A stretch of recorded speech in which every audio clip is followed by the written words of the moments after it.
Hello again, my Basset Hound friends and my sexy and pie cuties. Mark the Punk Gamer, a.k.a. Markapunk here. With the ninth installment of the Friday the 13th franchise, Jason Goes to Hell, The Final Friday. Which is not The Final Friday. Really isn't. But it's a one hell of a change of pace, to be honest. So, hello. And, this is going to be an interesting review of what I'm going to say about this one. Holy mother of God. This one is the ninth movie in this franchise. And it's in the 90s era. Also, the house that Freddy built, which is New Line Cinema, bitches. Okay. I'm excited to get to talk about this movie. And I have to disappoint you a little bit because I had a damn good time with this movie, to be honest. But anyway, let's get started with the small positives I had for this movie. All of the kills in this movie are awesome in this movie. All the kills are surrounding everything in this movie. The tone of it. It has to be a hard rated R. Otherwise, it would be god awful, in my opinion. They went forward to it.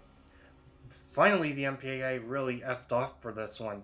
We actually got some gnarly ass kills back in the Friday the 13th franchise ever since part 4.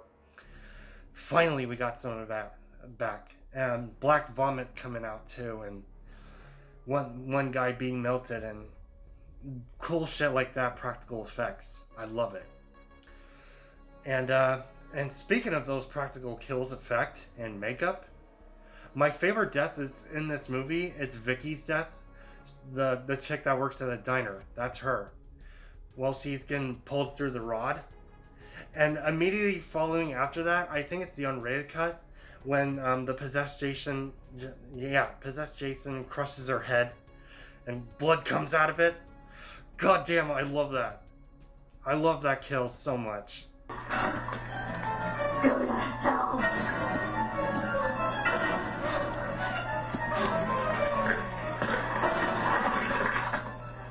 Holy shit, I love that kill. Especially that one disturbing tent kill when the chick gets split in half with a signpost. And that is an awesome kill as well. Apparently, in the double pack collection that I have, apparently it's unrated. I thought they were actually going to cut that part out, but it didn't apparently, which is awesome. Which is a plus. Yeah, the kills are goddamn gnarly and stuff is awesome. That's a positive. Alright, so last couple of positives, I would say. A few positives. Again, I love Harry Manfredini's music in the whole series. Yeah, Friday the 13th series. His score music is pretty good. And, oh yeah, Kane Hodder makes a cameo as a security guard as well. Not as Jason, but as a security guard, which is funny. What else? Oh yeah, there is one more character that's actually memorable in this movie, which is Stephen Williams as Creighton Duke. This guy is awesome in this movie. I don't care what you guys say. He's the highlight character in this movie. Oh man, so he's an interesting character to me. So Creighton Duke is awesome. That's my lady you're talking about. Well, now, see, she is only your lady because she ain't had a taste of the Duke yet. Very entertaining character of Creighton Duke. I love that character. And, I have one little mix about this movie. It involves with the coroner eating the heart scene. I want to hate it and love it at the same time. It's so ridiculous. When the coroner guy gets forced to eat it, it's like, I'm going to eat this, and he wolfs it down. And like, oh, and then gets possessed. I'm mixed about that scene. It's really funny, but I hate it at the same time.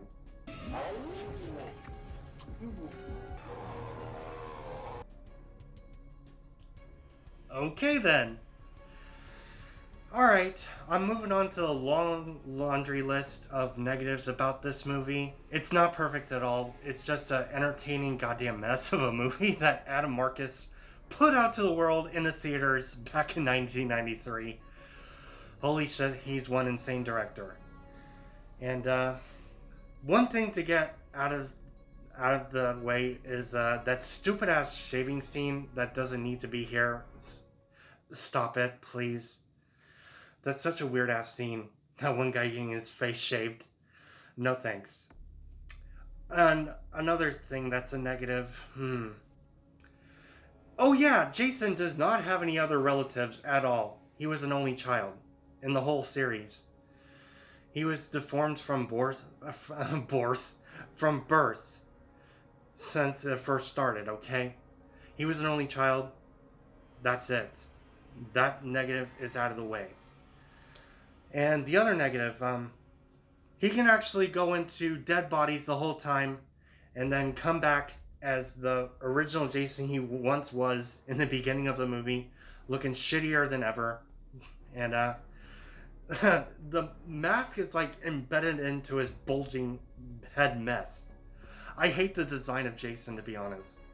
I know Kane Hodder really did fun with the role, but, and speaking of that, going around with it, he has the sloppiest fight with an actor, John D. LeMay, which is ridiculously pathetic in my opinion. Just watch. Yeah, that's a great SmackDown match between the shitty version of Jason versus the nerdy John D. LeMay. Yeah, that's a great match of all time movie. Ugh. And then the one chick comes from behind and then finishes him off with a dagger in the middle of his chest. And a stupid ending too, with the Muppet arms dragging him to hell. And why? I just don't get it. This movie makes no goddamn sense. It's an entertaining mess for that reason. That doesn't make any sense. It's just, I don't know. And what else is negative? I can't remember. That's all I have to say about this movie anyway, guys. So that's all I can remember from this, from the top of my head. Without even writing this down the whole time, some of it. And, oh boy. This is an entertaining, bloody, gory movie of Jason Goes to Hell the Final Friday. I had a damn good time with it, but it's certainly not perfect. There are some flaws with it. But the practical effects are pretty good. And I didn't give a shit about the rest of the characters. I love seeing them die. Like most of this franchise. Let's just say it. And this is going to be an interesting what I'm going to rate this movie for at the end. And that's all I have to say about Jason Goes to Hell the Final Friday. So I'm going to go ahead and end this here. Subscribe to me if you have not. Make sure you click the bell to get all of my notifications once you subscribe. Also share and like my horror movie review of Jason Goes to Hell the Final Friday, which is not the Final Friday. And so I get more views and more slashing subscribers. And you know what next movie is going to be in the next review. So, see you later, my best home friends and my sex and pie cuties.